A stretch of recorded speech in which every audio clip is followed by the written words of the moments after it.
Ang mabuting balita ng Panginoon ayon kay San Juan.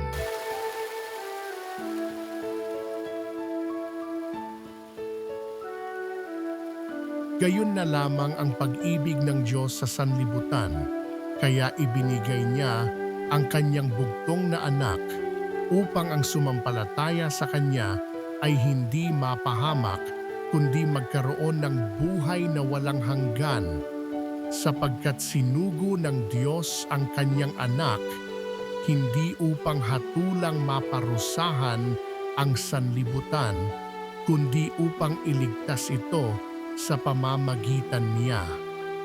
Hindi hinahatulang maparusahan ang nananampalataya sa bugtong na anak ng Diyos, ngunit hinatulan ng parusahan ang hindi na nananampalataya sa Kanya.